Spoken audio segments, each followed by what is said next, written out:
Are you struggling for consistency in your sim racing? Does your iRating look like a roller coaster? If so, we have good news for you. The way to get more consistent is to first understand what you're doing differently than the professionals. And VRS is the answer. With our competitive subscription, you will have the telemetry, setups, tutorials, and everything else you need to fully analyze your driving. Our data packs and the ability to compare your driving with the best in the world will show you exactly where to adjust your inputs, change your driving line, and shave seconds off of your lap times. And our powerful and precise Direct Force Pro wheelbase and precision pedals are being used by some of the world's best drivers. All these champions agree that VRS hardware is not just the best on the market, it's also priced well below the competition. So if you're looking to upgrade to direct drive and the best pedals in sim racing, VRS is your answer. If you want to get better, get faster,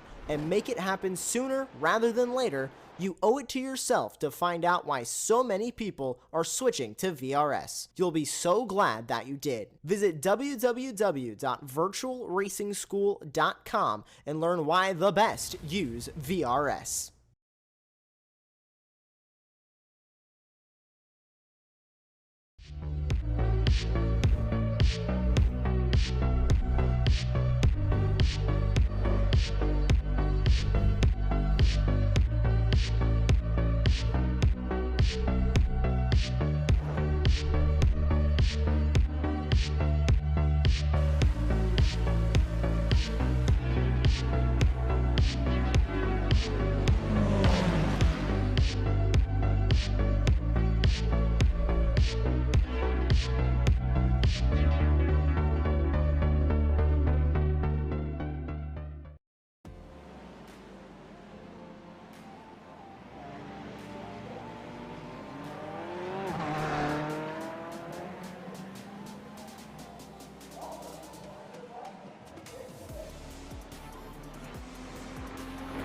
As we continue our trot across the world and now across the British Isles, we find ourselves here today at one of the most historic tracks in all of Britain, Brands Hatch, as we get ready to take it on for the GT3 Trophy Series. My name is DJ Clark, joined as always in the commentary booth by David Whitehouse with Jamie Fluke as our producer and director behind the scenes. And David, this track is going to be tight, it's going to be twisty, it's going to be difficult to overtake, and so I've got to think that priority on qualifying is going to be key around here today. Yeah, good evening everybody. I realize I keep saying good evening, it could be good morning where you are, so hello to you all instead. Yeah, Brands Hatch, what a circuit we are at. It's a classic circuit, a lot of high-speed corners, like you say, it's difficult to overtake in. You've got Paddock Hill, you've got Madrude's hairpin, but around the back of the circuit, you've really got to have some willing competitors to help you make an overtaking move. But tonight, it is crucial for the championship to qualify well, because we have a big battle on our hands, mainly between Thomas Cope, Tom Valentini, and Lucas Lang. They're three of the main drivers, but there's so many other drivers who could just sneak in there and get a result. Yes, indeed there is, and that brings us to our championship standings. As you said, those three protagonists there up in the top of the pro class. It's really a three-way battle between the three of them, and the rest of the field starting to separate itself out a little bit. A couple interesting battles further down the field. Let's run you over as well to the Pro-Am category, as well as we do have the three different categories that drivers can be competing in. There you can see the Pro-Am standings displayed before you. Some good battles. Watch for Stuart Weiness. He has had a good run of form recently.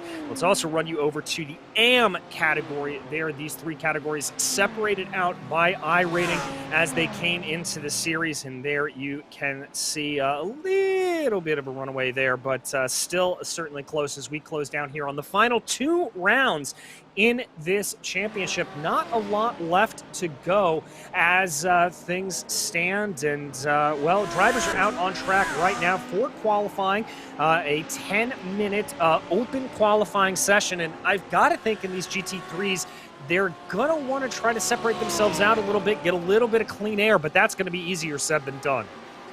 Yeah, it's not easy to do that around this Brands Hatch circuit. and you've got to be looking also maybe for a touch of slipstream if you're in one of the lower top speed cars. Maybe if you're in a Ferrari, you might just want a little bit more of a top line speed. I'm just looking there, we've got 5 Lamborghinis in the top 5 at the moment, which shows the dominance that car has shown at times. Just a little bit of information I have to go through the points. James Hall, who's second in the amateur category, he will not be starting from the grid. He has to start from pit lane, and so does Regenwetter. He also, Christoph Regenwetter from the Pro-Am class, he has a penalty from starting from pit lane from the last round. Yes, indeed. And so those drivers are going to be on the back foot around here. And I can't think of a worse place, frankly, to get that penalty than here at Brands Hatch, as this is such a difficult circuit to overtake on. We're going to keep saying that over the course of this 10-minute qualifying session and over the course of the race. Rest assured, it is such a difficult track to get that passed on. But right now we follow Christoph Herbino, a driver that's really kind of joined us halfway through the season here. He's shown some incredible pace. Remember, he had a pit lane start last time out at Oulton Park. That put him down the order. I am very interested to see what he is going to be able to do in that Delta Sports Lamborghini today. Yeah, he's showing tremendous pace throughout the season, and you just sort of think, will that win finally come for him? He always is that driver who saves a little bit of fuel early on in the race and then tries to go back longer, but we're really not sure whether that will work every single time, and it hasn't. It's going through the field, but his qualifying sort of let him down. Just having a look there, Tommy Muldoord, he's another driver who joined us late and is absolutely flying in the Pro-Am category. He's on the run of 2 wins in the row. So, and so is Thomas Cope. So, as we have a spin there, that is Herbino. As we talk about him, just loses control. And that's so easy to do around this Brands Hatch circuit. You have corners that are off camber, and always about the exit round these corners. But every single corner I can think of at Brands can just catch you out by getting on the throttle too early and then just slipping out onto the grass. Yeah, just throwing you out slightly. Drivers are really going to have to be on their game at every single place around this circuit. We now follow in on your Pro-Am leader, Tommy Muldoord right now as he works his way down out of Druids and through Graham Hill Bend, taking every inch of the track that he can to get that Lamborghini up there. It really does seem like that Lamborghini continuing to dominate here as it holds down 6 of the top 10 positions as they go. Really good stuff here. There is your, as we've got a little bit of commentator's curse going on here. Thomas Cope running a little bit wide. Yeah, Thomas Cope absolutely pushing to the limit. He wants that 3 in a row and really extend that championship lead at the front, and he knows pole position is the best place to do it from, but he's already 3 tenths clear of Herbino, Mcbride and Valentini, so he doesn't. I mean, obviously they could put in another lap, but a 20.5 is a very good lap for Thomas Cope already.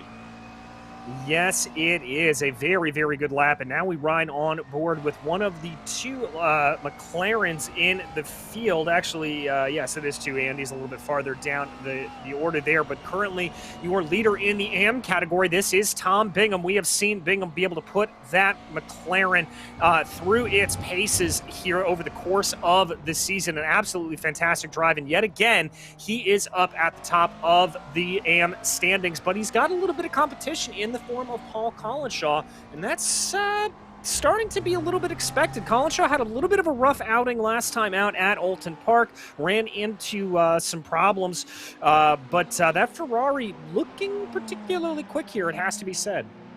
Yeah, Collishaw's always been quick in qualifying, just the races haven't quite gone his way, and he's looking to just cross the line now. Let's see if he improves his time. Not sure he moves up the order, and he stays behind Tom Bingham in 15th, 16th and 1st and 2nd in the AM category, but they're mixing it in with the Pro-Ams, as is, just looking down the timing screen, Lucas Lang down in 8th and 12th overall in the Pro category, not the type of qualifying session he needs to really ignite a championship challenge. No, and that's a little bit surprising. I would have expected the Porsche to be very, very strong here. The characteristics of that car tending to favor car rotation a little bit, but it looks like there, as he came out of Druids, just running a little bit wide, catching some of the grass, and those little off tracks there, certainly easy to catch, easy to be able to be thrown off by. That's Tommy Muldoord looking like he's had a little bit of a problem. Here is Matthias Beer in the 63 Ferrari, currently your highest place Ferrari. He's doing a great job to be able to put that car up into 4th place. Yeah, Matthias Beer's really come on strong the second half of this season, and the Ferrari's been going well for him. It's just, again, it's another driver who's just got to get them results. Yes, it is. And one driver that we've seen really have some good results as of late, Stuart Weiness here, the Track Scotland driver, currently 4th in that Pro-Am category. The BMW driver has put in some pretty remarkable runs here as of late. He's caught a little bit of bad luck along the way, but he is definitely a driver to watch out for. Yeah, he's been driving really well. I think it was the speeding penalty that stopped him getting a win in the Pro-Am category last time out, so he'll be looking to not make that mistake this time round. Yes, he will. His checkered flag is now in the air for qualifying. Drivers are able to finish their hot lap, so we'll have to see if anybody is able to improve. The first driver to hope to do that will be Stuart Weiness. He's going to cross over the line. It doesn't look like an improvement there for the Track Scotland driver, so he will stay where he is, waiting for a couple of more drivers to come across. Here's Adam Morrison, another Track Scotland driver back in the AM category. He is currently 3rd overall in AM, so a good run there for him as he works his way through Sterling's. Yeah, and he's ran wide there, and Adam Morrison won't be finishing that lap. Adam have knocked it out of Hülkenberg. He's gone pretty well in this Audi lately, and he's sitting there at 25th at the moment, so he's going to want a really better qualifying position than that. We'll just see what... Oh, as I say that, this is 2 or 3 commentators' curses already. This is not good.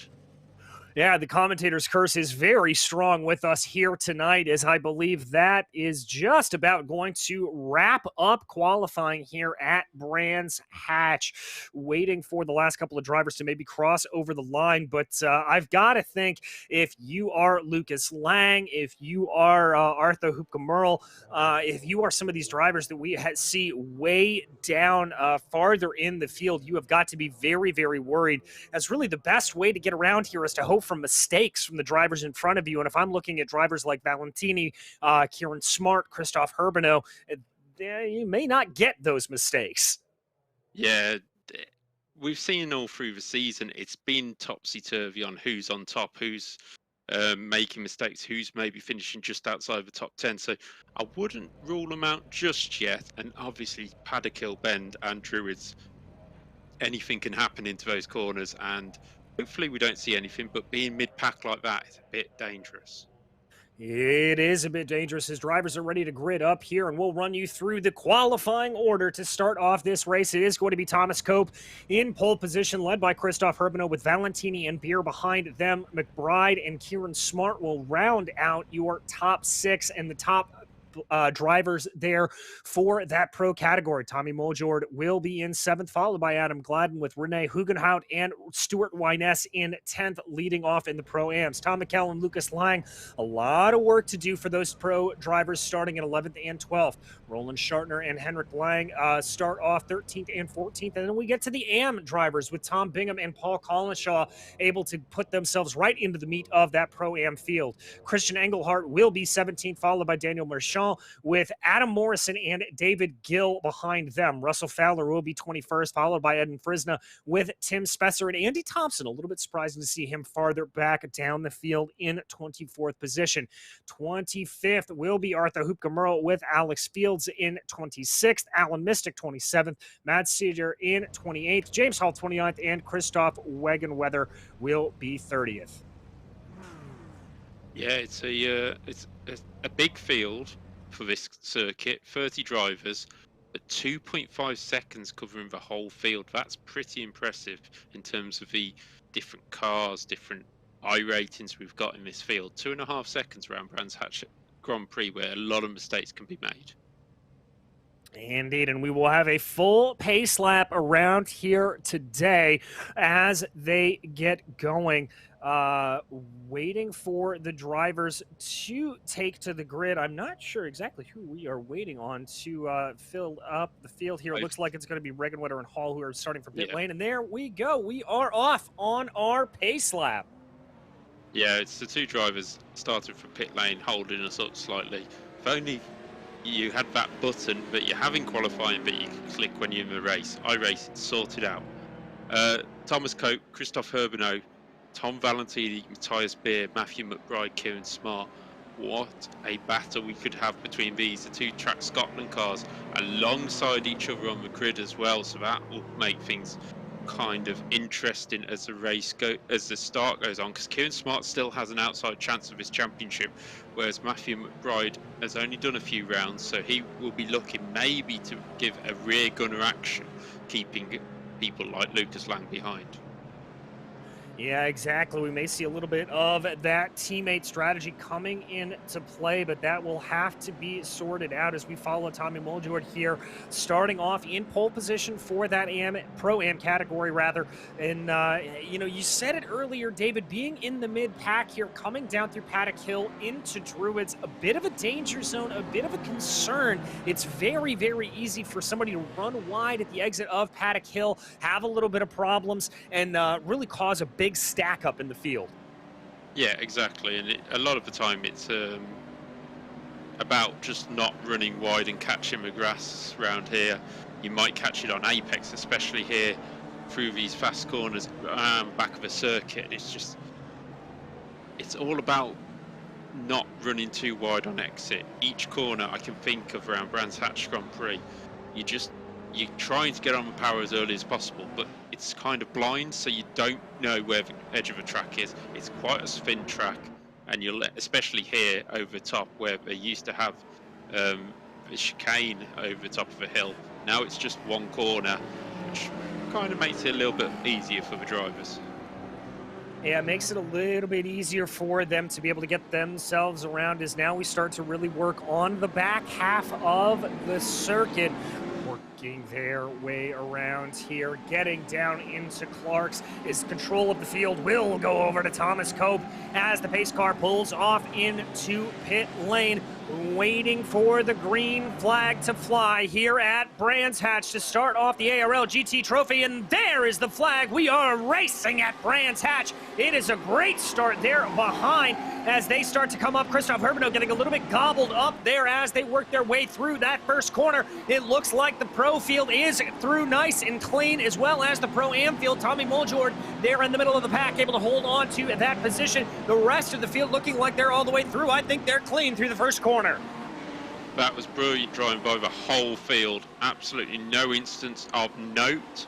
A few overtakes, maybe a couple running wide on Graham Hill Bend, but a perfect start by Thomas Cope and the perfect start for Tom Valentini. He had to get past Christoph Herbino to push forward, because we know Herbino is that driver who likes to go a lap longer on the pit stops, so he'll be looking to try and save some fuel. So actually I think the top three will be pretty happy with the way that start went. Yeah, I think they will as well. Valentini able to get that good run there, and Christoph Herbino, he doesn't need to worry too much about trying to gain back these positions here at this point. Remember, he's not really in the championship fight. He is just out here for wins, and we've seen that Delta Sport driver really be able to save some fuel over the course of races, so that is going to be a storyline to follow. But right now, doesn't necessarily look like he is interested in saving fuel. He wants that position back from Valentini. Yeah, I think he's seen Thomas Cope disappearing off on the opening lap, 8/10 clear of Tom Valentini. Cope for 24.4 for the opening lap. That's only 4 seconds off of full lap time, so a very good lap there by Thomas Cope. Tyre Spear defensive from corner one with Matthew Mcbride behind and Kieran Smart and the two Track Scotland cars, and that is backing up the field with Muldoord, Witness, Hugenhout, Kell, Gladden, and then Lucas Lang, who actually stayed in 12th place, didn't gain anything from that opening lap. Only the biggest loser being Tom Bingham, who lost 8 places, dropping to 6th in class, so I'm not sure what happened for Bingham. And here we go back to check out that replay that is coming up the hill. Oh, got a little bit of a love tap there from behind, and that is going to be some damage to the rear wing of that McLaren. Looks like Bingham was able to get back and going, but that is going to put him down the order for sure. A little bit of a scruffy opening lap there. Not entirely sure. I believe that was Daniel Marchand that got into the back of him. Yeah, it seems to be. Adam Morrison is already in the pits, so he is, I don't know whether that looks like a toe to the pits for Adam Morrison, so he's now headed back out, and he'll come out just in front of this field, I think, so he will have to keep his eyes on the ball. There is Thomas Cope, and there is Adam Morrison just ahead, so yeah, they really have to just watch out as they come round to start lapping the field already. Yeah, and we will have to deal with lap traffic, we anticipate, over the course of this race, and that's going to be a big concern for these leading drivers. There you can see that BMW Track Scotland driver just getting off to the side there. Good heads-up play for them. We jump you back in the field. This is Daniel Marchand here, currently in 16th overall. That is going to be 8th in class. I believe he was the one that made that contact with Tom Bingham early on. Yeah, I'm not sure there's a lot he could have done about it. It looked like the two cars hit side by side, but we know how unpredictable the McLaren can be at times, and Tom recovered that really quickly out of the gravel there at Druids, and will be back on the pace. I'm just having a look, his last lap, 28.5, so that is certainly something that shows a bit of damage at the moment, so we'll see whether his pace can improve as the race goes on. Yeah, indeed, he's down a position or two, as here is Kieran Smart, the Track Scotland driver, currently holding on to 6th place position. That's exactly where he started out. Now, he does have Tommy Muldoord behind him in that Lamborghini. That is not a battle for class, but Kieran looks like he's losing out a little bit to Mcbride up ahead of him. That gap starting to expand a little bit, upwards of about a second here at this point, currently tracking at about 1.1. The Track Scotland BMW driver is going to want to try to close that in a little bit, not let these Lamborghinis run away with everything, especially considering it looks a little bit like, oh, is there, we have his teammate going off in the back. Yeah, that was Morrison. Especially considering it does look here a little bit like Matthias Beer and that Ferrari may be holding up Mcbride ever so slightly up ahead of him. Yeah, we're very used to seeing an attacking drive from Kieran Smart lately. I think the last time out he was having to carve his way through the field, and this time he's started up there. We're just going to have a look at a replay here. This is Alex Fields behind one of the McLarens. That will be Tom Bingham, I think. Oh, it's Andy Thompson in the McLaren. Oh, and the two go round, and that was a bit more on the Mercedes, I would say.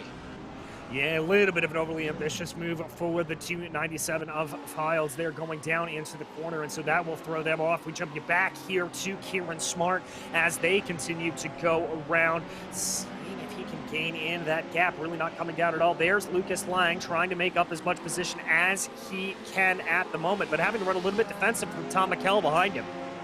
Yeah, I think that may be because he's just took the position off McKell. Lucas Lang started the first couple of laps in 12th place. Didn't really make any progress, but kept it clean, and now he started to pick him off. Picked off Tom McKell, picked off Adam Gladden. Next up the road is Regan Hugenhout, and it's 3 Pro-Am drivers he's got to get past as Engelhardt dives up the inside of Gladden at Druids, and that was a very good move by Christian Engelhardt. Yes, it was very heads up there, just noticing a little bit off of the line there. Meanwhile, Christoph Herbino has been able to get himself back around Tom Valentini, and he is going to be trying to close down the gap to Thomas Cope up ahead of him.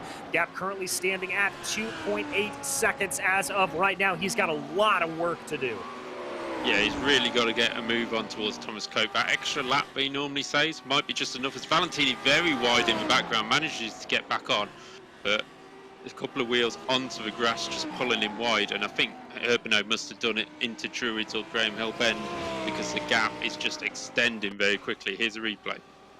Yeah, here's a replay of that pass from Herbino. So this is Valentini going down into Paddock Hill Bend, that tricky first corner.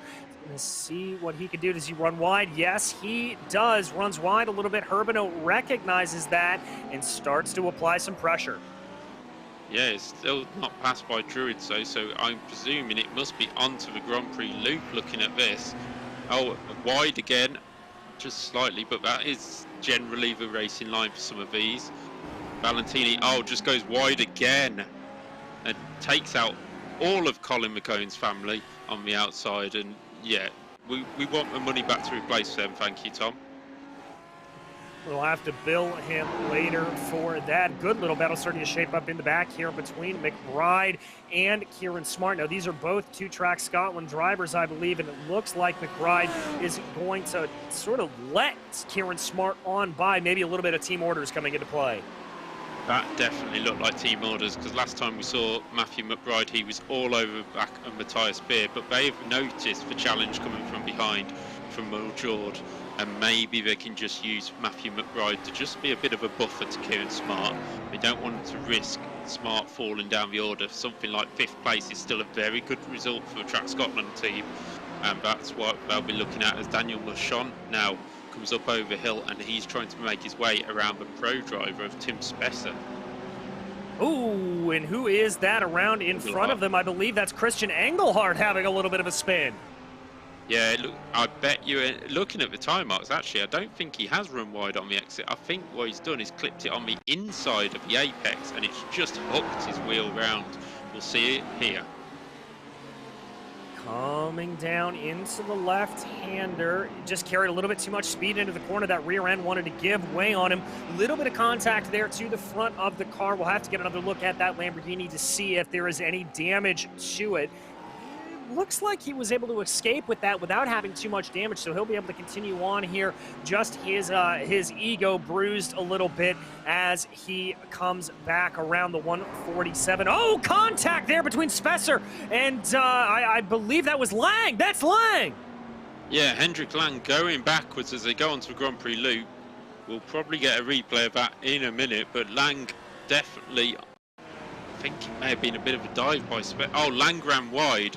Spesser got a run. Lang didn't really need to defend this, but Spesser just didn't give him room on the outside. Thought Lang may have given up the corner before they got that far. Lang just being very careful with his rejoin there. Yeah, and good kudos there to the 123 being heads up and not rejoining in an unsafe manner, but this will find him all the way back down into 21st position. That's going to be Sizer there behind him as they go around. Meanwhile, Christoph Herbino starting to pull that gap in just a little bit. It's down to about 2.2 seconds as they work their way out of Druids. He, meanwhile, has been able to gap Tom Valentini to the tune of about 1.8 seconds, but this is the man in charge right now. Thomas Cope leading from the drop of the green flag. 10 minutes down in this race, 50 minutes to go. Lang looking very, very good thus far. Yeah, Thomas Cope is going to be asking more people to damage his foot and ankle. I mean, he's been quick all year, but since he broke his foot playing hockey, I think it was, he has been absolutely dominant in this championship. 2 wins on the trot. This is heading for, well, it's a bit early to say heading for his 3rd, but dominating this race so far. And his pace, his best is a 21 flat. I don't think anybody's got anywhere near that. Christoph Herbino's best is a 21.5. So yes, Herbino's closing in, but I think Cope has a little bit in his back pocket, and we know from last week, later on in the race, he started getting pains with his foot, so he's hoping maybe just take it a little bit easier now as he actually runs a little bit wide at Paddock Hill.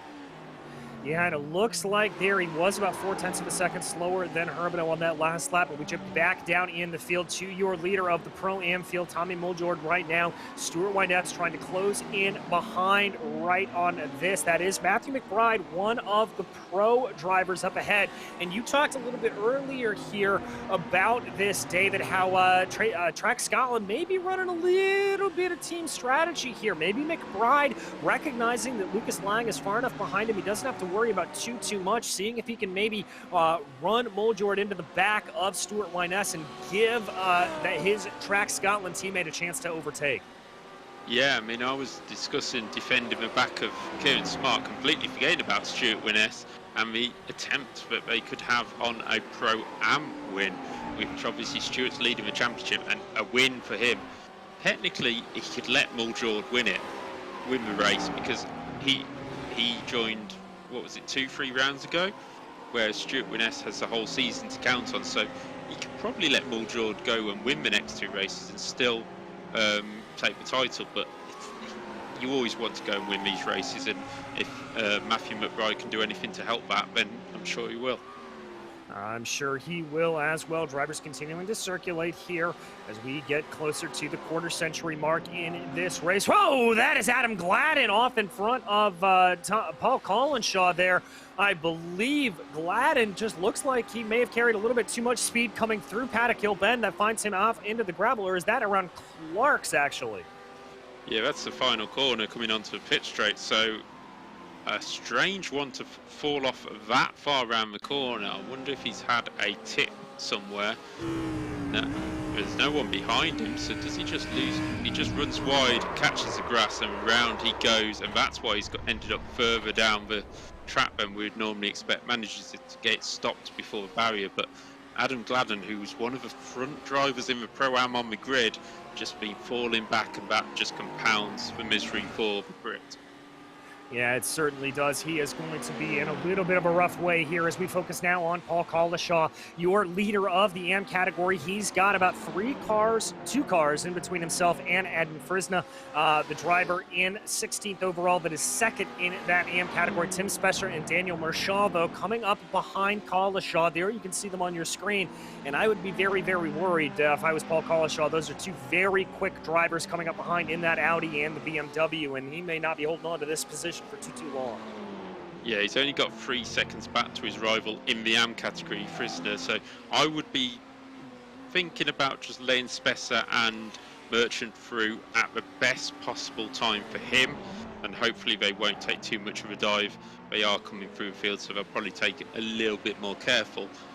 Going back to Tom Bingham after his spin, and who else was it we saw spin with damage? Christian Engelhardt. Both cars seem to be back on the pace relatively. Christian Engelhardt had a slow lap last time out, but he has been back in the 22, so I think both cars are moving on with relatively less damage than expected. Yeah, it looks like they are able to continue on as we focus on David Gill right here. A little bit of a battle starting to shape itself up for the final podium positions in the AM category right now. That is Frisna up ahead of him. Tom Bingham behind, I believe, as that is a lapped Track Scotland BMW there in between all of them as they come through the corners right now. The Ferrari leading the Audi around the drop down the hill as they come their way up through the right-hander. Yeah, David Gill applying the pressure to Frisner. Gill not with a lot to lose this in the points. Frisner looking at trying to close the gap to Tom Bingham in the championship, so he has something to lose. He doesn't want to lose the second place. He wants to stay ahead of Bingham, so having Gill between the 2 of them is vital for Frisner in the Ferrari. But you just look at the Ferraris on the leaderboard: 4th, 10th, 11th, 13th, 16th, and we were on about a herd of them near the back of the field last time out, so Ferraris have really come good around this Brands Hatch circuit. Yeah, very much have. David Gill very late onto the binders. They are going into Druids, looking like he is going to try to have a little bit of something here. Oh, as we've got, that's Collinshaw. That is Collinshaw off. And this is exactly what Paul Collinshaw's season has been like. He's had the pace all the way through, but just either mistakes or issues have caused him problem. Too much speed into Graham Hill. Round it goes. Oh, and the side impact shouldn't be too bad there with Tim Spesser. It was nose to his side door, so the aero shouldn't be too affected on that Ferrari. No, it shouldn't be too bad there, as it does look like he is able to continue on. At least he will find himself in 4th in that AM category right now with a little bit of work to do, but thankfully that is Tom Bingham directly up ahead of him in this long train of cars, so he may be able to pick his way on by. Yeah, Adam Morrison, the Track Scotland car, getting out of the way, and we've now got a dive by Daniel Merchant, doesn't quite make it through, and Frisner heads to the pits. Now, this seems very early for a pit stop. Yes, it does. It has to be said. I gotta think this is, oh, the little bit of damage repair on that. You could see that Ferrari snapping back into position. That, to me, says that he had some damage. We focus back on that long train of cars right now being headed off by Daniel Marchand that is really setting up a great battle now for the AM category. Yeah, maybe he picked up a bit of damage when Tim Spesser got through, because Tim Spesser and Daniel Marchand were behind him at one point, but it's just, he was ahead of Gill, he was ahead of Bingham, ahead of Collishaw, actually leading the class. So the car doesn't seem to be hugely damaged, so unless we've missed something, I'm not quite sure why Frisner pitted at that time and didn't try and go the extra 10 minutes to the pit stop window. Yeah, I'm not sure either. We'll have to sort of sort that out as we follow a driver on a little bit of an island unto himself here. This is Tom Valentini. He has been absolutely dropped by Christoph Herbino there, as that gap is about 4.5 seconds as it stands. He's got a little bit of company coming from behind in the form of Matthias Beer, who's about 1.5 seconds behind him as they go. You can see there Beer and that Ferrari coming around here. Valentini just not looking like he has the pace to be able to keep up with the likes of Cope and Herbino. No, Valentini's shown tremendous pace all season, especially in qualifying. But for some reason, this is just, I don't know, it just feels like like something's not quite right for the Dutchman, and he's trying to hold on to third place. We've seen Matthias Beer and Kieran Smart be very quick this season, so Matthias Beer will really want a podium from this. And looking behind, that is Frisner, who's just come out of the pits behind Beer, so that's how much Eden Frisner has lost, having that pit stop. And as I say, I'm looking at his lap time from being in the pits, and I still don't quite get why he pitted. Yeah, I'm not sure either. We will have to figure that out if we can. As they continue to circulate here, we're going to focus back on Lucas Lang. Stuart Weinest starting to close in on the back of the driver. This is an inter class fight right now. Weinest in the Pro-Ams, Lucas Lang in the Pros. Trying to see, though, Lang on that recovery drive. Remember, he started all the way back down through the field in 11th place. He is currently up 4 on the day. Yeah, Lang slowly moving forward and probably going to hope the pit stops bring him into effect. He's only 8 seconds off Matthias Beer and 10 seconds off Tom Valentini. So if he can show some good pace now before the pit stops, he can be in the fight for that podium at the end of the day. But it's not going the way of Lucas Lang, and this could be the result that puts him out of championship contention going into the final round.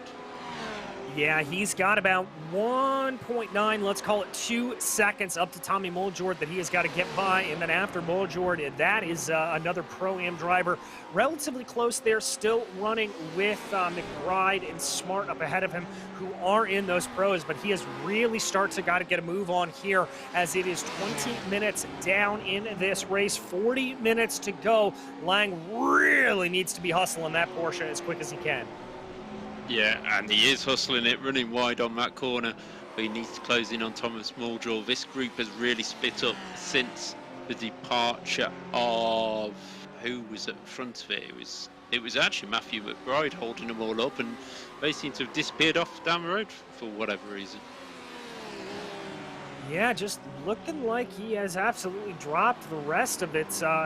There is Tommy Muldoord there that we focus on in the back. He still is clinging to the back of Matthew Mcbride. Currently, your leader in the Pro-Am category is Muldoord, and he is going to be one that I think wants to keep Lucas Lang behind him for as long as possible, just to give himself a little bit of a buffer to the Track Scotland driver of Stuart Weiness.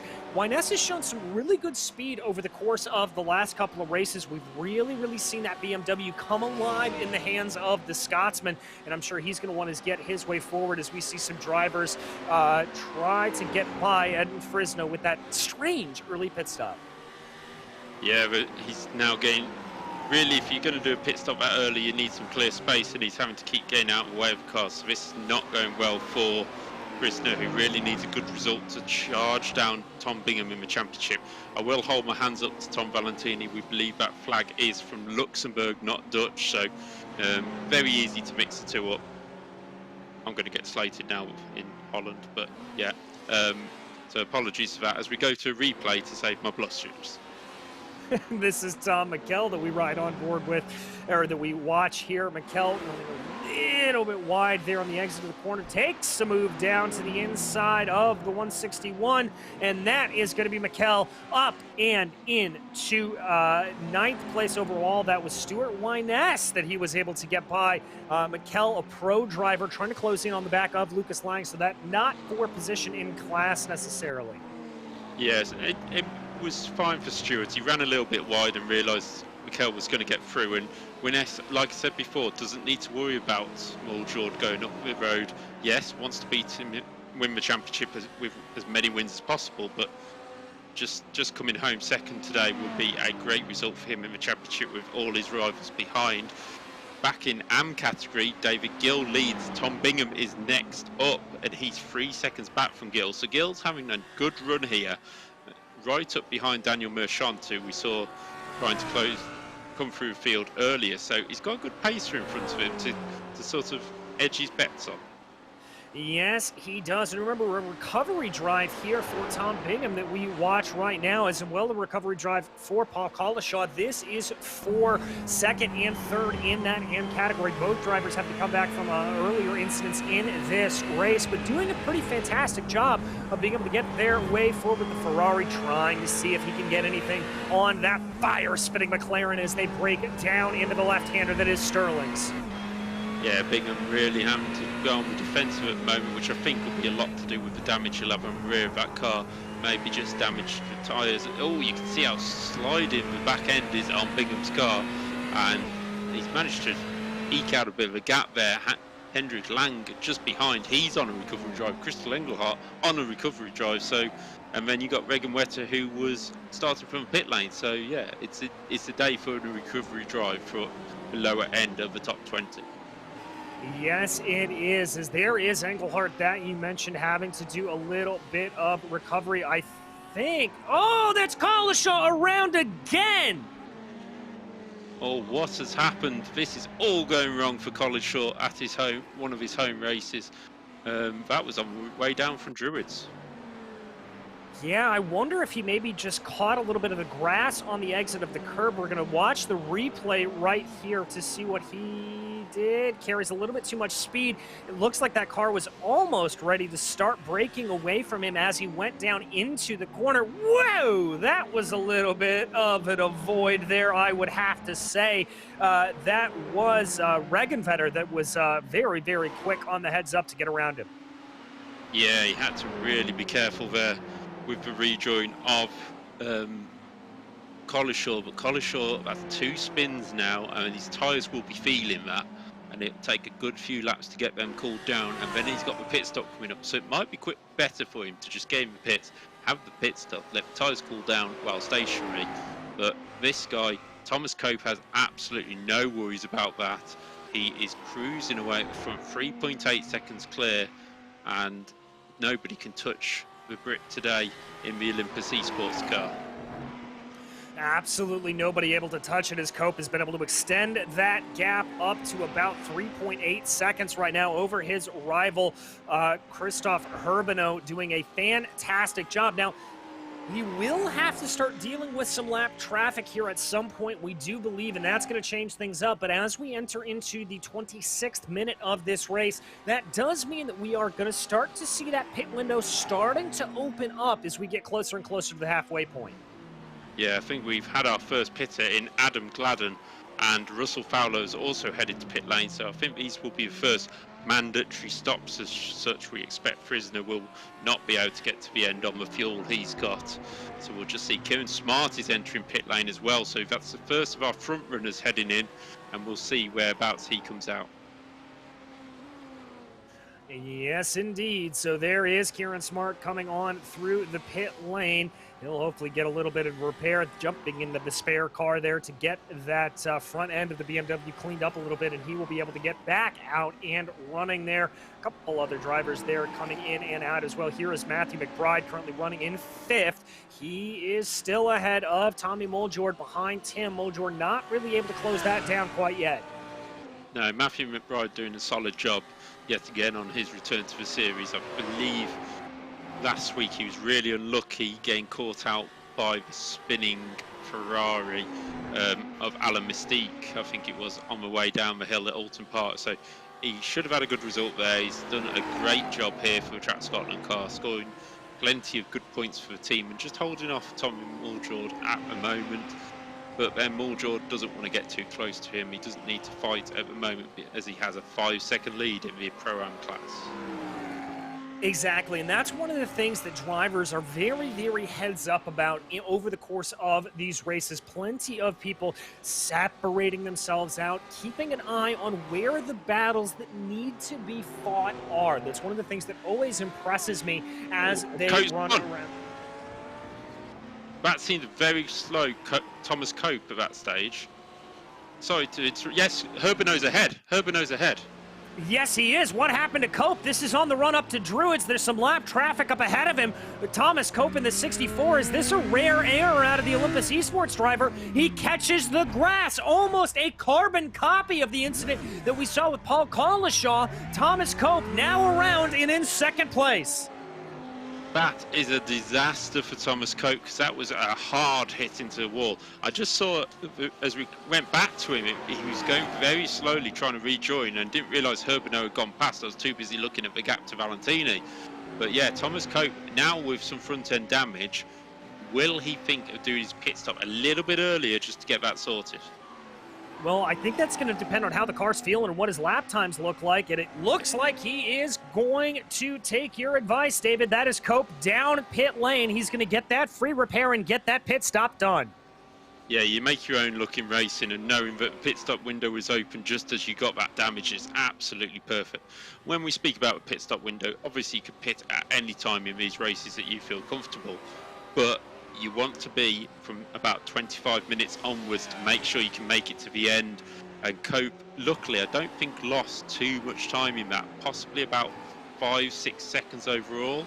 So something he can still gain back in the second half of this race with a new car, but he just has to be very careful because he won't have that fast repair anymore.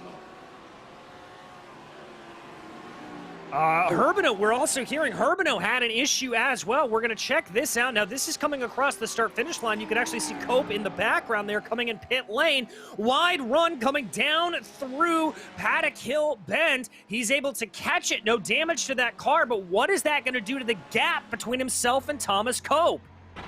Yeah, that is a lot more time lost by Herbino because he has to be so careful trying to rejoin there at the bottom of the hill.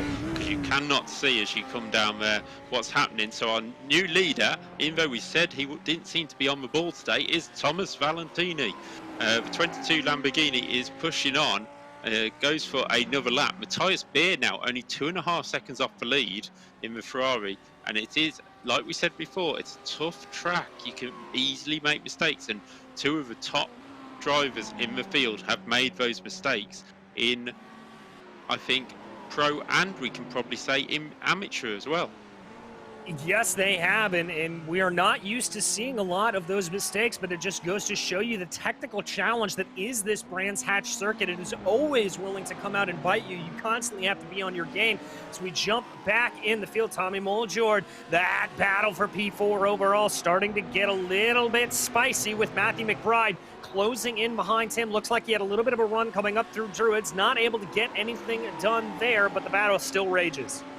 Yeah, the battle is on. It doesn't sort of make too much difference in terms of position, but this is Muldoord, and it looks like it's going to be a mistake by Mcbride because Muldoord is nowhere near the back of him. Does Mcbride just run? Oh, does he miss a gear coming out of there, I think, by the looks of things? That's very, very strange. It looks like he just lost pace here. Did Matthew Mcbride, excuse me, that is a battle that's extending out, not coming back together. I really have no explanation there, David. That is just bizarre. Going to be one of these days, isn't it? We've got people pitting when we don't expect. We've got weird instances like that. And Tommy Muldoord is now 4th overall.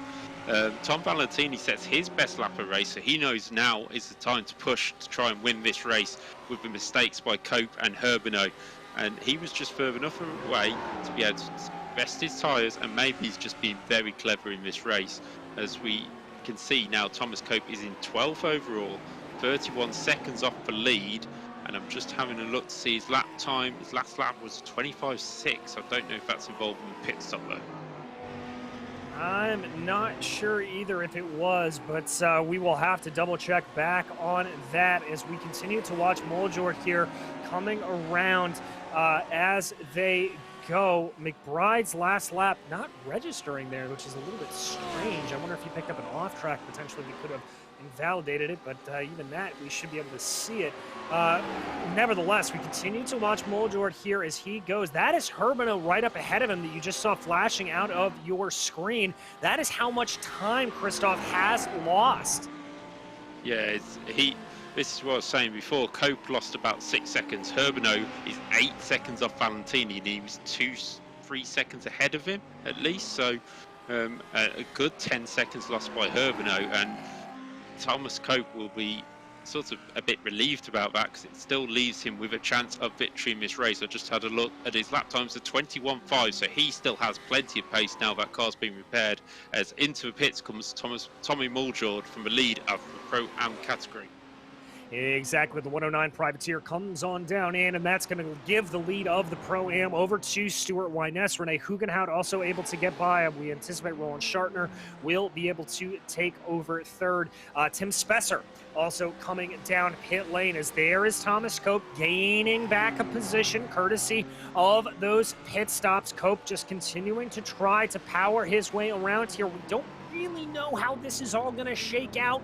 We don't know what this is all going to end up being because of the incidents between Herbino and Cope. Valentini leading the race by about 3 seconds over Matthias Beer. Yeah, we saw this last time out. A lot of people, as Thomas Cope is pretty much waved through by Alex Fields, who's a lap down, and we saw this last time out where drivers left their pit stop so late. And while all season we've had sort of a spread through from 25 minutes, not many people have pitted. And as I say that, Tom Valentini is in the pits in the Lamborghini from the lead. So Matthias Beer will lead a lap as he continues on, and the Ferrari hits the front. Yes, he does, and Christoph Herbino also going to continue on. Not a surprise there. The Belgian, often known for being one of the better drivers when it comes to fuel saving, so I would expect Herbino to be able to take that 92 to the absolute end.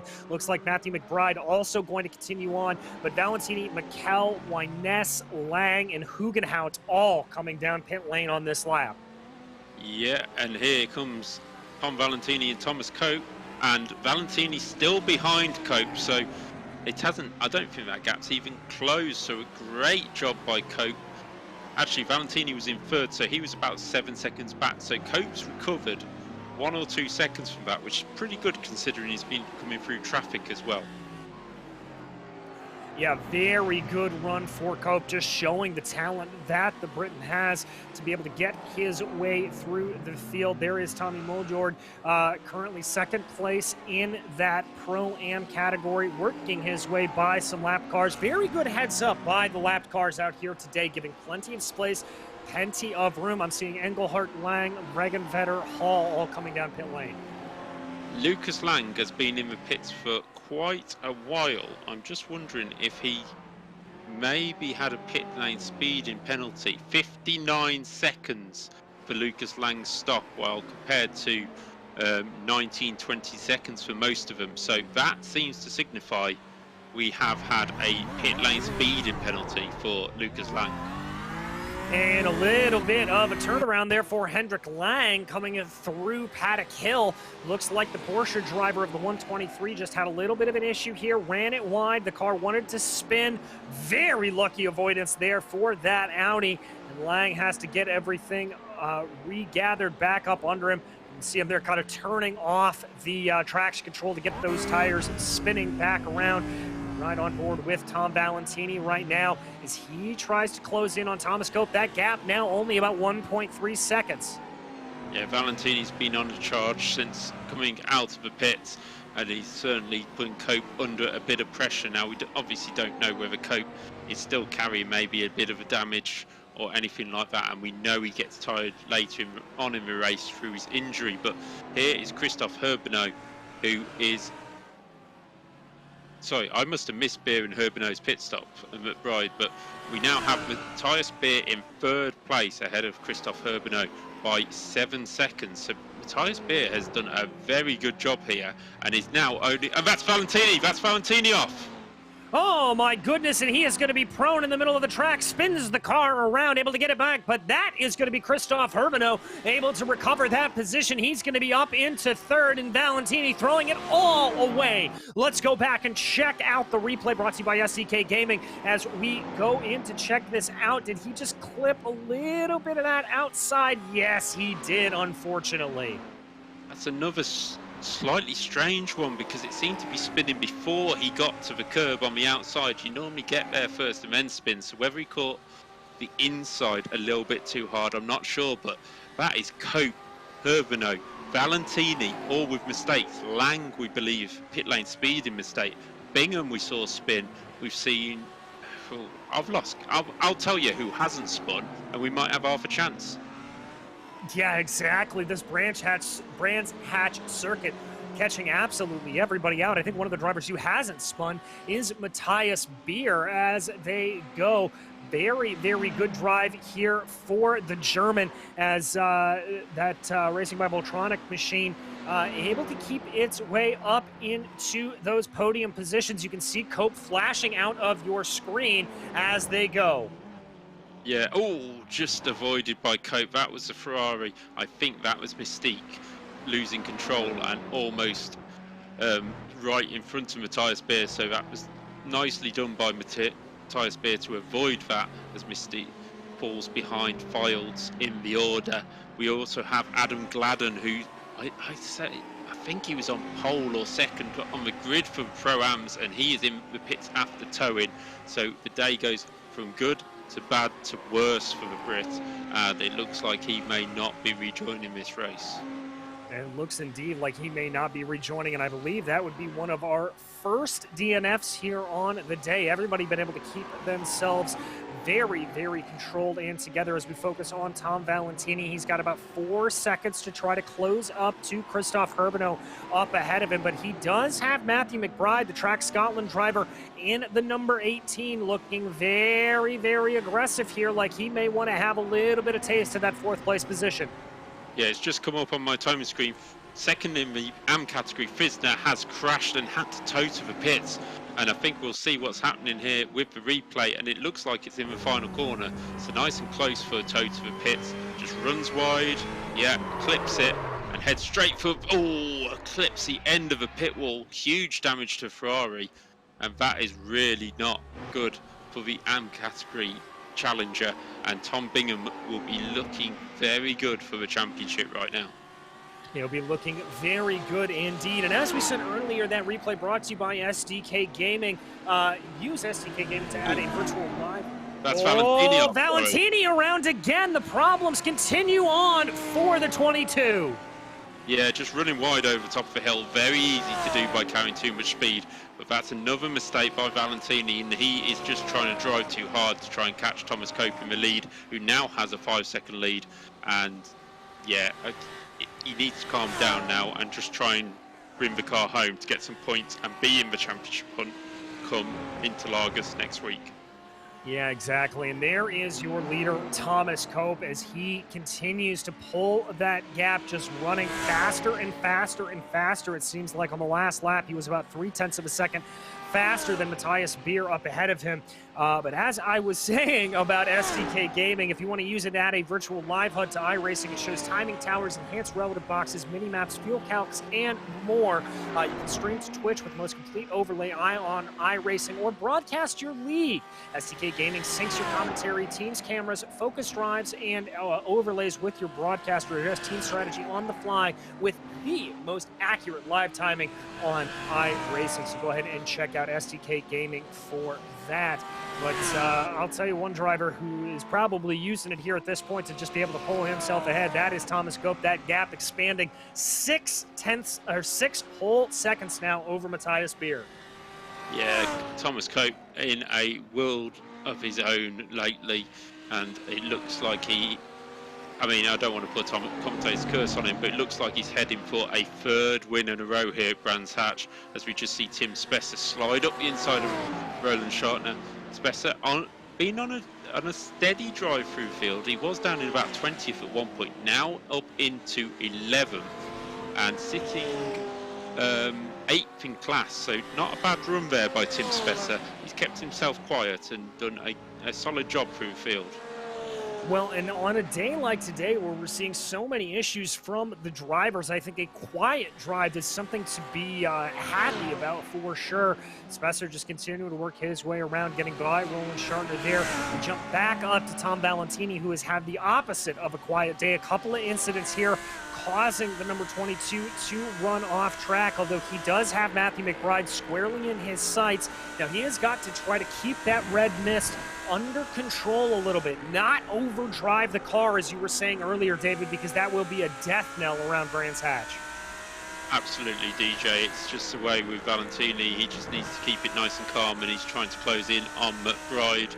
And there's a close battle further back between Marchant and Engelhardt, who have passed each other both on this lap. So it'll be something to watch, but that is even off the podium in Pro-Am. Whereas Valentini is crucial for this championship, but he gets ahead of Matthew Mcbride.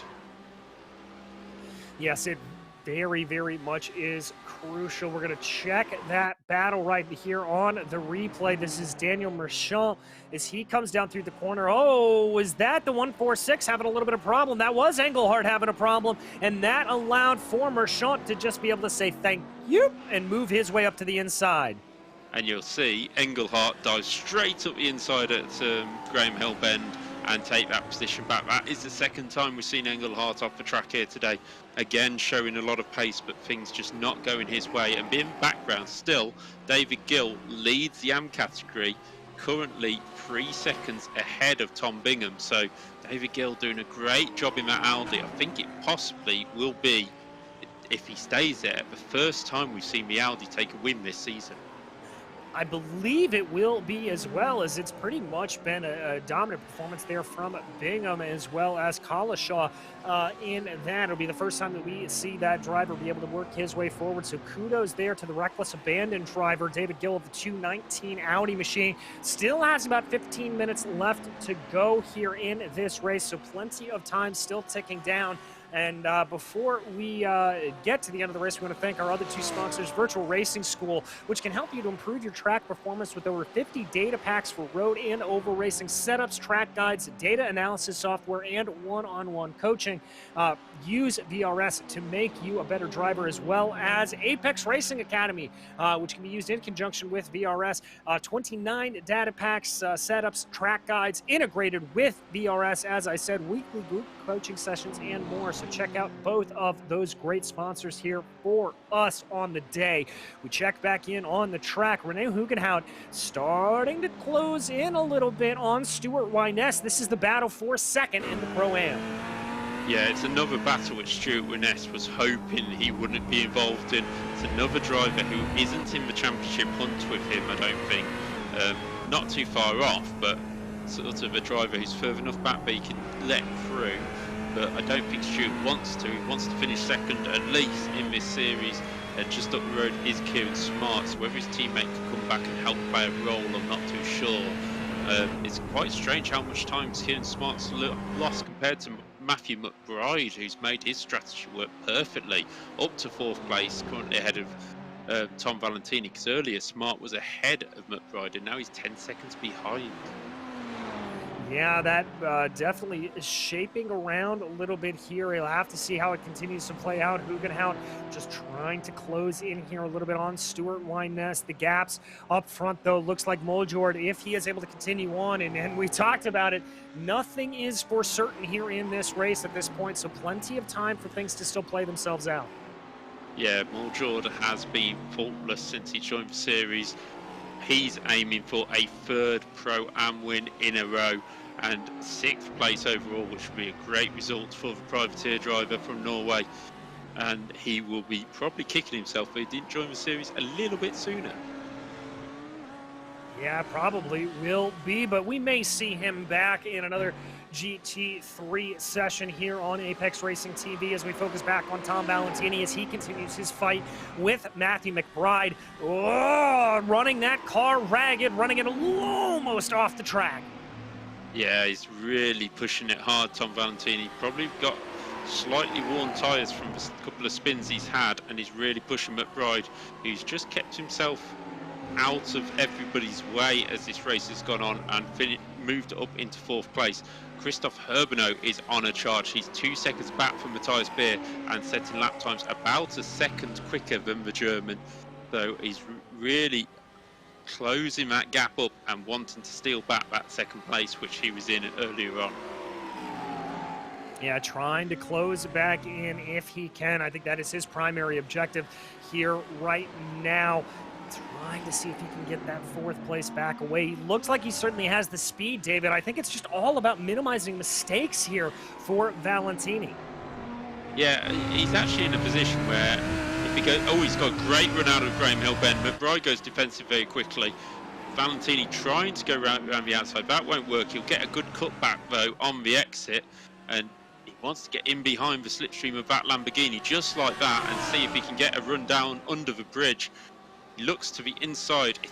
You've got to be willing into here, and he does make the move. Mcbride going around the outside, no contact made. Great driving by both of them, and Mcbride holds on to the position.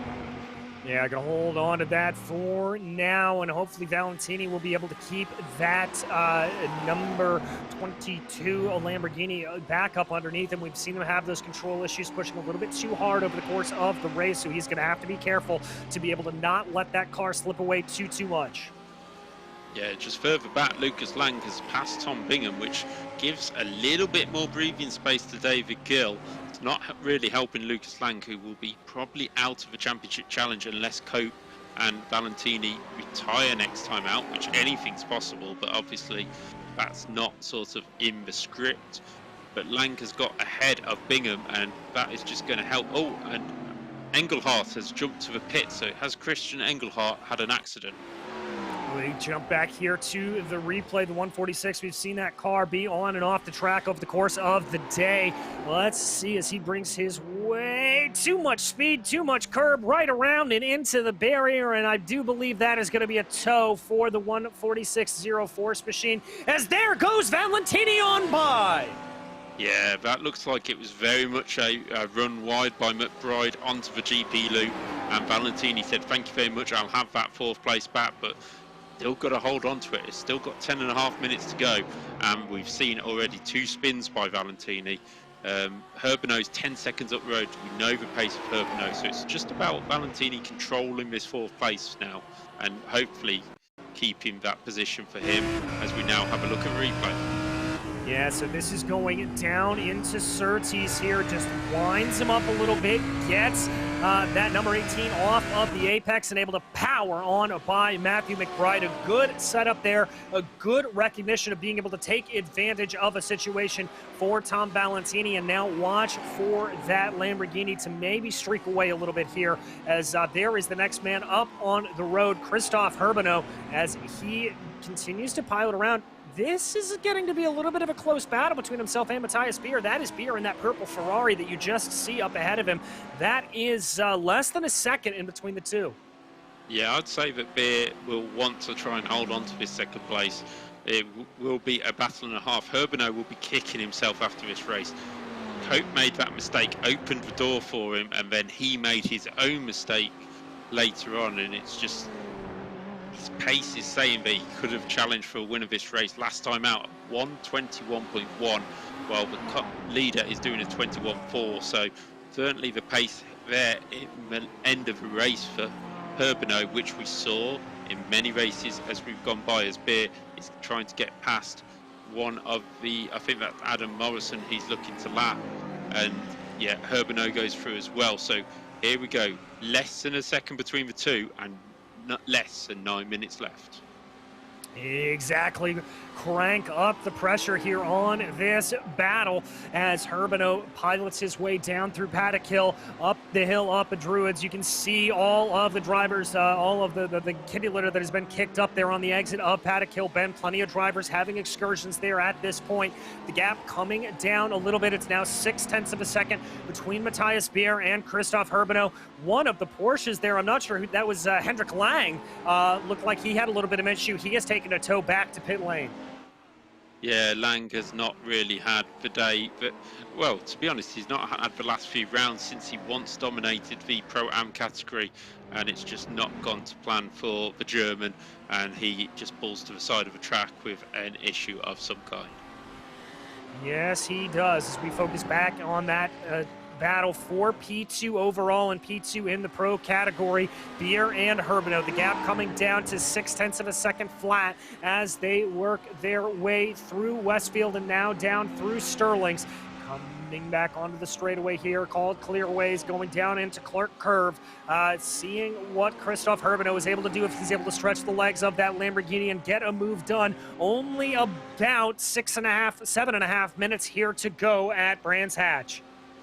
Yeah, Lucas Lang has now moved himself out of that AM category battle, so the gap is now 2.5 seconds between Gill and Bingham, so that will be closing up very, very quickly. Will Gill feel the pressure with only a few minutes to go? Whereas here is Regan Hugenhout trying to still get past Stuart Weiness into the final corner. He's looking left, he's looking right, but can't quite find a Ferrari-sized gap past the rear end of that Tracks Scotland BMW. No, and there you see a defensive move from Stuart Weiness as they went down the main straightaway, trying to see if he can maybe move back to the racing line there, able to hold it well. Hoping to get a better run here is Hugenhout. Looks a little bit to the inside, going up into Druids. That's not going to work. He's going to have to try to figure out something else out. They continue to go around here, down into Graham Hill Bend. Both cars just put a very, very close marker in between the two. Hugenhout looking a little bit aggressive into Surtees, but nothing happening. Yeah, Hugenhout will still want to try and keep this clean because he is on for a podium in the class, and they are a clear 15 seconds clear of Roland Shartner at the moment. So they won't want to spoil this position that they are in, but obviously will want to battle for second place in the Pro-Am, which obviously is almost 20 seconds behind Tommy Muldoord, who's done a class act. He's only 3 seconds behind Matthew Mcbride right now. Yes, he is. Very, very good running here from them. So everything's starting to tighten up a little bit here at the end of the race. Very, very close running as they go. Hugenhout just trying to see if he can get anything through the final corner here. Not looking like he's able to. That gap expanding up to about 0.3 of a second. Not having to run a defensive line. There is Stuart Weiness. Yeah, it's Track Scotland driver doing very well at the moment. He's not having to change lines too often and knows that Hugenhout says he runs a little bit wide in Druids. That's put Hugenhout right on the tail of him going down to Graham Hill. Hugenhout has a look, but he's being sensible about it and just not trying to make the pass, as we now have 0.4 of a second between second and third overall in the pro category. Yes, we do. Getting very, very close there up at the front, but we follow here as Hugenhout thinking about trying to get a move. I can tell you Lucas Lang has been able to get by Daniel Merchant back for 13th place. Coming down Pilgrim's Drop. Nothing there doing for Rene Hugenhout. Stuart Weiness continues to hold on to that 9th place position. Yeah, it's really close here. No drivers making mistakes. Actually, that does not look like 0.4 of a second. That has stretched back out. Matthias Beer, maybe we've seen a little bit of a mistake by Herbino in one of the corners. Just not quite in the battle as it looked like on the timing screen. And yeah, Herbino's the one who has dropped a little bit of time on the last lap. Yes, he has. We go back to that battle now for P9. It looks like Rene Hugenhout has lost a little bit of time as well. The low grip racing team, silver driver in the 121 Ferrari, trying to see what he can get over Mcbride as they go. Now that is the 271 up ahead of them. That is Alan Mystic. That is a lapped car, and it was a lapped car. I'm not sure where it went, but that's going to throw off Mcbride a little bit. Mcbride able to, or Weiness rather, Weiness able to hold it back, though not giving Hugenhout any advantage. Yeah, Mystique doing the great thing of getting out of the way of the leaders, but doing it a little bit too much as he goes into gravel at Druids.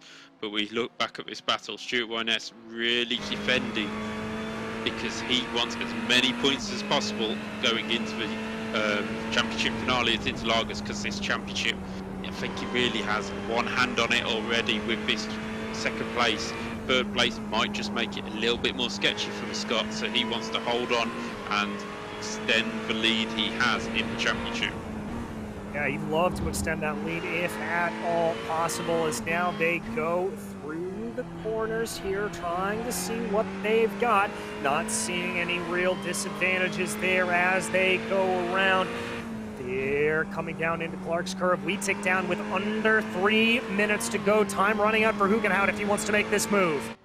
Yeah, he's certainly sitting there ready to make the move, but maybe he's just thinking, I need to make it late on, because if Stuart Weiness has the chance, he will come back at me straight away. And that BMW is no slouch on the straight, so the Ferrari trying its best to make some moves on the Scot. Just taking his time, working out where he can, but he just keeps popping his nose out, and it's just probably not really very useful. As we clip to a replay here, this is of Herbino closing in on Beer. Has he made another mistake here as the Belgium screwed his chance of second place? Oh, big wide run there through Hawthorne Bend. Lucky he was able to recover that, and he's going to continue that all the way through Westfield, frankly. My goodness, that was an incredible catch from the Belgian. Have they put Thierry Neuville in the car today? That was a rally-style couple of corners for Herbino, and he really had to try and catch that, but it cost him 3 seconds. Only 3 seconds that cost him, because he had his foot well and truly planted, but it has allowed Matthias Beer a little bit of breathing space in second place. The German looking for his best result of the season so far here on the Brands Hatch GP circuit. Yeah, trying to get it in. We focus back in on the battle with Hugenhout as we've got just over a minute to go left in this race. Hugenhout, ooh, big clobber of the curbs there for Stuart Weiness, but that doesn't appear to hurt him all that much. They go up into Druids. Hugenhout knows the time is starting to wind down here. Oh, that's a wide run off Druids. They're going to be side by side, plunging down the hill towards Graham Hill Bend. It looks like Stuart Weiness able to hold him off for now. Yeah, not quite got the overlap he's after, and he's just going to have to wait another moment, but he's got to keep his pressure on, as I think Thomas Cope will be coming round to start his final lap as the white flag is out. Indeed, Barney the Flagman waving the white flag around here, and that will signify 1 lap to go for the 64. Thomas Cope continuing his absolute domination of the grid here today. A great run for Cope at the Olympus Esports number 64 Lamborghini. Yeah, just had a quick look at the championship. Thomas Cope will be looking for his 3rd win in a row, with pole, fastest lap and race victory, which he got last time out. I'm just trying to see if he will get it this time. Yes, he will, because he got a 21 flat very early on in the race, which hasn't been beaten. And this will be the first podium of the season for Matthias Beer, who will be looking to try and close in on Kieran Smart in 4th in the championship. So a great result for the German, and the only Ferrari, well, the only non-Lamborghini in the top 6.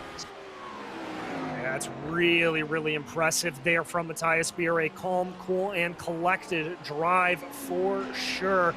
As here we watch Thomas Cope coming out of Sterling's down clearways. That is the 23rd place machine of Andy Thompson directly ahead of him. Andy will cross over the line, but after he does will be Thomas Cope to take victory here in the penultimate round of the GT3 Trophy Series. Thomas Cope, your winner at Brands Hatch. Matthias Beer will able to become home in 2nd. Yeah, great drive by the German, and I think possibly my drive of the day. I know Cope had to really push on, but Beer solid throughout. Herbino with the fastest lap of the race, just steals it on the final lap, the only lap we've had under 1 minute 21. And across the line comes Tom Valentini, who will be kicking himself with all their mistakes. Tommy Muldoord will come across the line to win the Pro-Am category. And then we will have to wait a few seconds for Stuart Weiness to see if he can hold off Regan Hugenhout. Just having a quick look at the championship, this will extend Stuart Weiness's lead, which was over James Hall, Arthur Hoop-Kamerl and Roland Shartner. So that has really helped out the Scot in the Pro-Am category. And then we just have to wait for David Gill. Can he claim victory in the AMs?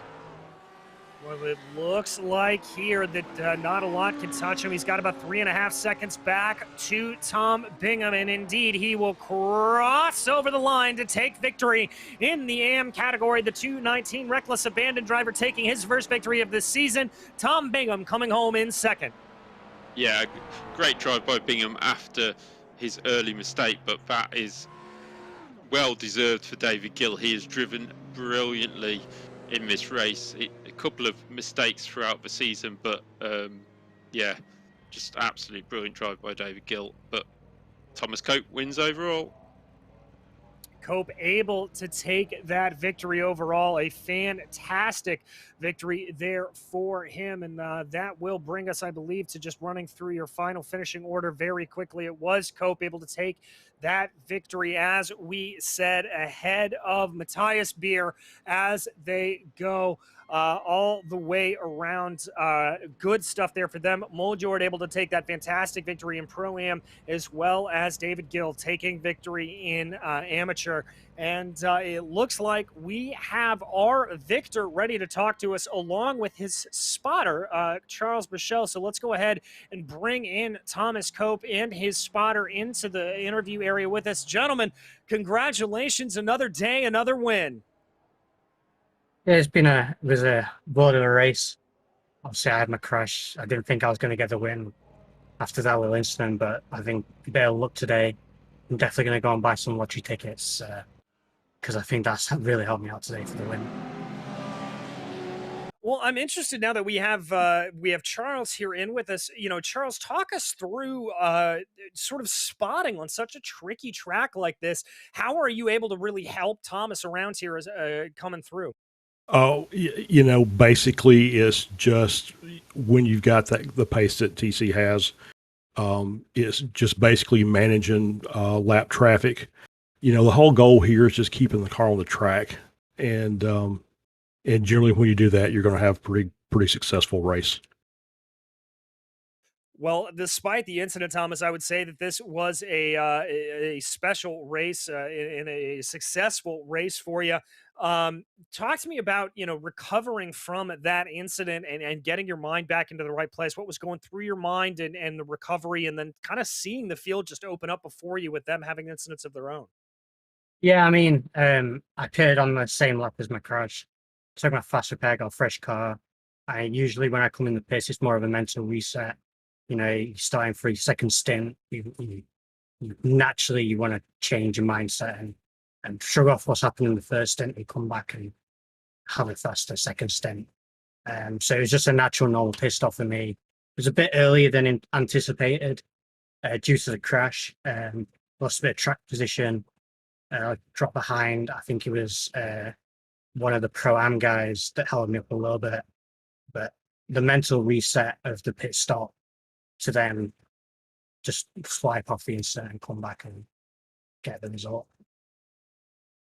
Well, and one final question for you. How's the foot feeling? I know last week you were saying there was a little bit of pain at the end of the race. Any more this time around? Yeah, it's a lot better this week. I'm fine this week. So I don't want to break my foot again, but it's really something about it. It's giving me a bit of luck for the final 3 races here. I've won all 3 with an injured foot, so I don't know where that's come from, but I might have to break my foot for the final round to hopefully pull off this championship. Well, we were actually just joking about that in the booth, that may be the way that you can take it. But Thomas, Charles, anybody you would like to thank for this victory here today? Yeah, Charles, obviously, who's in here with us, the team, all the guys that are with us, Dan, who's had a great race in the Pro-Am. Not being the cleanest, but a good result nevertheless. And the whole rest of the Olympus Esports team.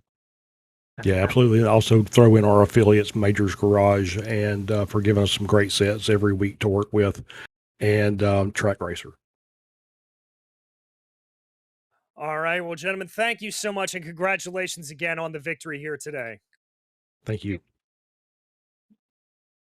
All right. Well, that was Thomas Cope and his spotter, Charles Michel, up here in the booth with us. And David, we've got a few other drivers waiting for interview. Who do you want to talk to? Yeah, I think we'll go for second place in the Pro-Am category. Stuart Weiness, our championship leader as well in the Pro-Ams. So once we've got him into the booth, I think he is there, yes. Yeah, Stuart Weiness, second here at Brands Hatch, championship lead extended.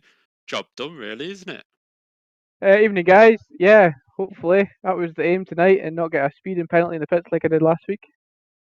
Yeah, we did joke about that earlier, and it was a day for people just making mistakes, but one person who didn't was Tommy up in front, but luckily he hasn't done the whole season. So was your mindset to go, well, I don't need to fight him, let's just keep the others behind? Early on was like, because there was a gaggle of four of us, and I was like, I want to get in front, I want to get in front, I want to win this day. Then he just disappeared from me, and then I was like, okay, I'll just sit where I am. Yeah, looking at the results, you had Roland in fourth. James Hall obviously had to start from pit lane, so he was seventh. Arthur Huckamur was eighth. So it's been a really good day for you points wise. And we go to Interlagos next time out. A good circuit for you. I'll just do the normal. It'll be good luck if I can get a good result. I haven't done a lot of racing there, so I'll be doing a lot of practice probably this week. And it's certainly a circuit you can overtake and race on a little bit more than say Brands Hatch and Alton. So do you think what's your aim going to be? Are you just going to continue trying to go for victory, or are you going to try and work out the maths of what you need before the round? I'll just see how it goes. Just to, if I can keep in front of Ryan and Arthur, I'll be okay, I think. So a great result for you. And is there anybody you'd like to say thank you to before we head off? Just the fans of Truck Scotland and the fans at Apex. So thank you very much, Stuart, and we'll see you at Interlagos next week. See you later, guys. That was Stuart Weiness, the Pro-Am category points leader going into the final round, and he's sounding quite confident towards winning his championship. Yes, indeed. And now I am joined by our AM victor here today, David Gill. First victory for you on the season around a tricky circuit. This has got to feel good. Yeah, I feel very, very pleased about today. Yeah, Brands is my local circuit and saw the GTs there earlier this season. So to do it in the sim as well is awesome. Loved it. Well, talk to me a little bit about the course of your race. I mean, it looked like this was really just a matter of trying to keep all four wheels on the black stuff, and you were able to do that better than anybody else on track. Yeah, that was about it really. There was a few incidents in front of me, a couple of people tangling up and a couple of people touching the grass. The grass is absolutely deadly around here. You just go anywhere near it and it just kills you. And I just avoided it and kept it clean, and that was what got me the race. Tom got me a bit worried towards the end. Started closing me down, but I knew I had the pace on him, so I just sort of got my head down and cracked on with it really. So yeah, pleased. Well, able to take that victory. Can we expect another repeat of you and your Audi when we head to Interlagos next time, or do you think it's going to be a little bit trickier? I'll give it my best. I haven't done Interlagos in iRacing, so we will see. But that twisty section, sort of sector one, doesn't like me. So we'll see. Well, we hope that you can turn its favor towards you here as we get closer to it. But anybody you would like to thank for this AM class victory here today? Thank you. Yeah, my family for putting up with the sim racing. My buddy Andrew and his son James, if they're watching, and you guys for putting on such a great event as usual. Thank you very much indeed. Well, thank you and congratulations once again, David. Cheers. Was David Gill, your winner here in the AM category. And I think we've got time for one last interview with Mr. Tom Bingham. David, he's waiting to talk to you. Yeah, Tom, looked good for you at the start of that race, and then there's a little mistake in sort of a quarter way through. Yeah, a little bit of bump and grinding going on. And then the McLaren is just, well, you guys already know, it's a nightmare. So I was just trying not to put it on the grass or crash it the entire time, basically. And David's pace was unbelievable. I mean, I was really trying, and I just could not catch him. So fair play to him for that race. He didn't make a single mistake. Yeah, if you go back to watch it through, there was so many mistakes, even from the pro drivers. So bringing it home in second place, brilliant for your championship. And we head to Interlagos with quite a decent points lead for you to defend. Yeah, I'm excited for Interlagos. Actually, I really like that track. Apart from turn one, everyone hates turn one. So as long as I can keep it clean and let the pack spread out a little bit and just bring it home, then hopefully we can get the championship in the bag. That would be awesome. Especially in a tricky McLaren as well, where you've had to fight the car just as much as everybody else. Yeah, everybody keeps saying to me that I'm crazy for using it, and I get the bravery award. So no, it's a good car. It just wants to kill you on certain tracks. It's either all or nothing with this car. Well, it's certainly been all for you most of the season. So good luck in Interlagos. And before we let you go, is there anybody you want to say thank you to? Just all the Performance Link guys, Andy, Russ, yourselves, obviously, David, all the Apex guys, anybody else that knows me, and my wife for putting on my sim racing. Thank you, Tom, and we'll see you next time in Brazil. Cheers, guys. Thanks a lot. All right, well, that was Tom Bingham, your second-class driver in AM, and that's about going to wrap things up for us here on Apex Racing TV, but we'd like to thank you for joining us for another session of the ARL GT3 Trophy Series. You heard us mention it. We will wrap up the season next week at Interlagos, so do not miss out on that. It will be a fantastic way to close out what has been incredibly close and competitive season across all three of our classes. But as for today, my name is DJ Clark, and on behalf of David Whitehouse and Jamie Fluke, who has been our director and producer behind the scenes, we would like to thank you for joining us here today. And until we see you on the track, thanks for watching.